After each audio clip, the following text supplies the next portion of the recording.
Hey everyone, Felix from Nintendo Life here, and today we're here to review UFO 50 for the Nintendo Switch. This review was written by the stupendous Roland Ingram for NintendoLife.com and has been adapted into this video by me.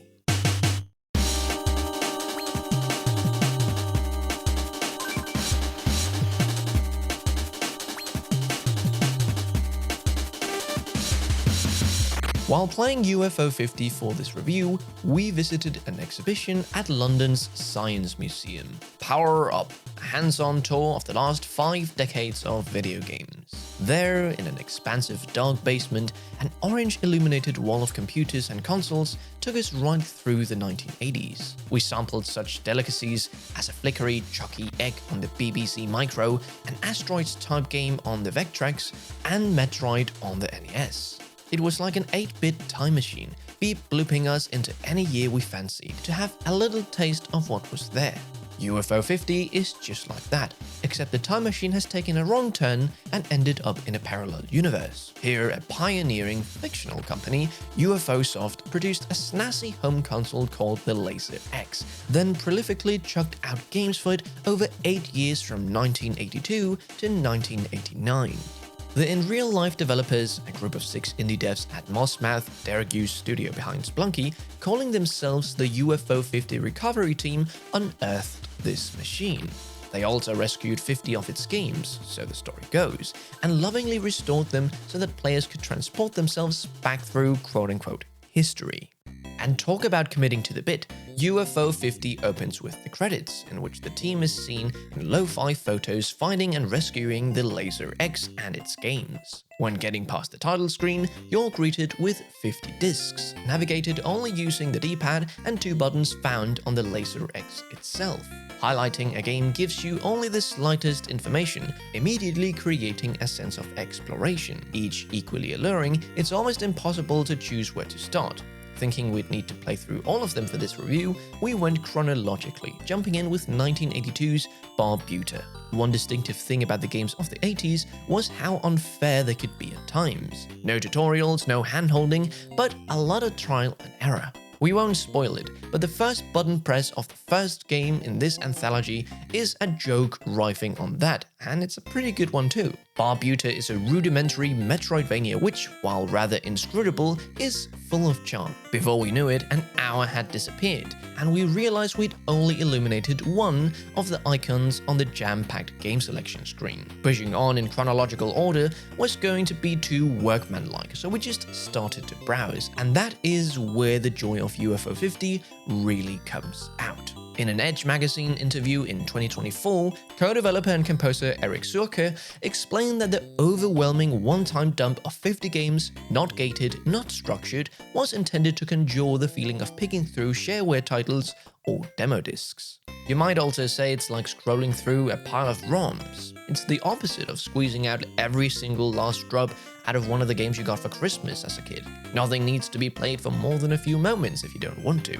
Switching games is so rapid and frictionless that the huge catalog soon merges into one singular game experience. You might compare to WarioWare in that regard, but while Wario's sequences of microgames immediately dissolves into just one Uber game, the parts of UFO 50 are much more substantial, and the overall game thereby absolutely epic. Its component parts may include relatively throwaway arcade titles like Magic Garden and Ninpeg, although even those bring some good ideas, but there's also a fully fledged JRPG in Grimestone, a brilliant deck builder in Party House, multiple puzzle games like Bug Hunter, Camouflage, platformers like Camp Vanilla, and sequels to those platformers. These are 50 full games, ready to pick up and put down like you're strolling through the Science Museum's exhibits. Some will land with you, some won't. But the luxury of having them all there means that you'll dip into genres you might not normally go for. You need only to play any game for as long as your curiosity lasts. But too many of them caught us off guard, and the hours disappeared unnoticed. In a way, of course, UFO 50 is a study of the real history of games, the convention, technologies, and design principles that all had to find their feet in those early years. But since this is just one interpretation of game history, it's very strongly subjective. As such, it's not exclusionary, not the private domain of experts or older players. A 12-year-old today could pick this game up without ever having seen a CRT. It's particularly interesting then to consider the personal gaming history of the developers. Wouldn't it be fascinating to know what shaped their fantasies of gaming scroll through the 80s? Luckily enough, Derek Yu appeared on the podcast My Perfect Console when UFO 50 launched on Steam and shared just that. He told of his experience of NetHack, a 1987 roguelike. More than the game itself, the fascination was that he found it on a disc in his house and loaded it up, not even knowing whether it was a game at all.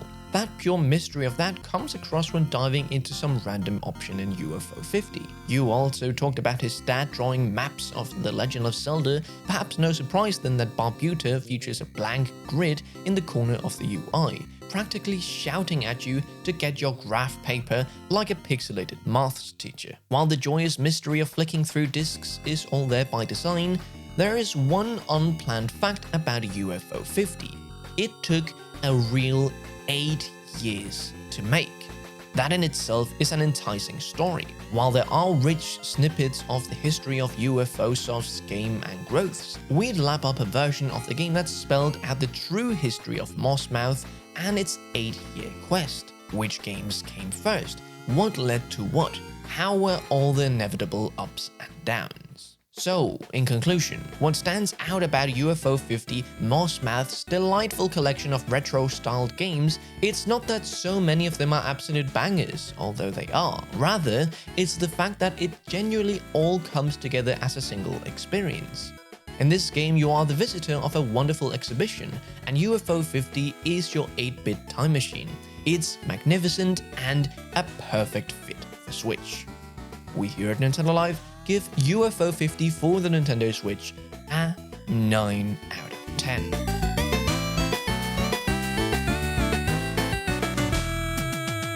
And now with the review done, it's time for Felix's personal thoughts. Now, before I talk about my experience of this game, I just wanted to say that it was really cool to see Roland start the review saying that he went to the London Science Museum, because I've actually also been there, exactly to that same exhibit a few years ago. And I agree, this game feels a lot like going there and just seeing a lot of different old games. Now, before UFO 50 came to Switch, I knew practically nothing about it. I'd heard it in passing saying that people really enjoyed it, but I didn't know what the concept was, that there was 50 games included in this package. The only thing I had seen prior to booting up the game was the trailer at the Indie World, but I was intrigued. Why are people going on so much about this game?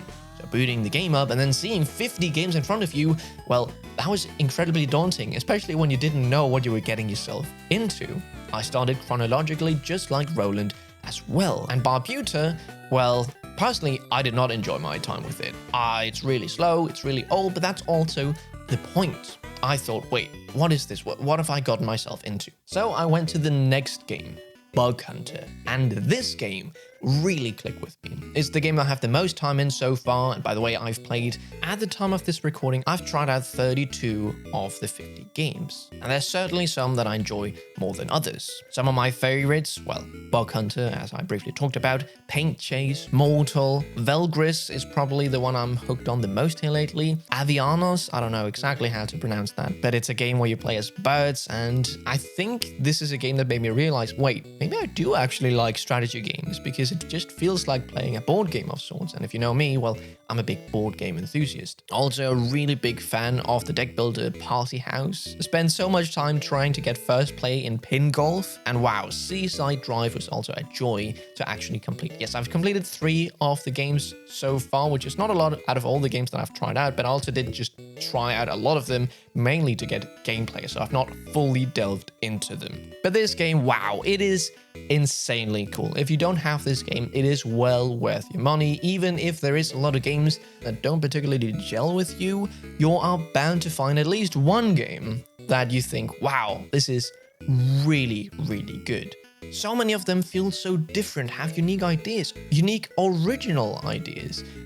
I think the best way I can describe it as is like, imagine if you had never played Pac-Man, Space Invaders, Metroid. There's just so much and so much variety. So please do check out this game, even though it can be a little bit daunting with so many games. Now, I do want to highlight two small issues I have with the game, and that is mainly due to the fact that I played it on Switch 2, so all Switch 2 owners, listen up. The CRT filters, there's something with the scaling here, because normally this is made for a 720p screen, and since it's scaled up on the Switch 2, the CRT filters just look weird. They don't work as intended, I think, because they just don't look good. Also, just the scaling of the pixels. I've seen some people talk about it online that it doesn't really scale properly, so I'm hoping that we get a native Switch 2 version, because that's how I've been playing the game. I mean, I haven't had that much issue with it, and even without the CRT filters, since this is a newer game, it's not like the older games that were made around CRT, and that's at least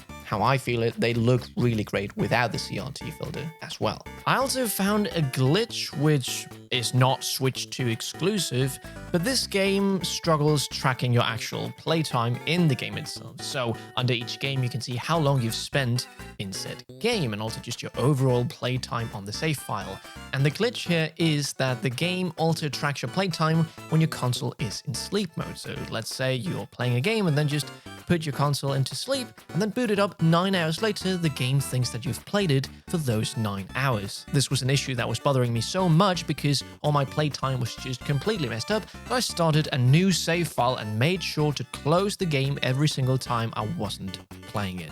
Of course, this is going to bother some people more than others, just wanted to make you all aware. But yeah, what do you all think of UFO 50? Have you played the game and are absolutely in love with it? Or are you thinking about making the purchase? Well, let us know down in the comments below. And don't forget to check out our website, nintendolife.com, where you can find reviews like these, but in written form. Stay safe, do play some UFO 50, it's one of the best games I've played this year, and we'll see you in the next one. Felix from Nintendo Life,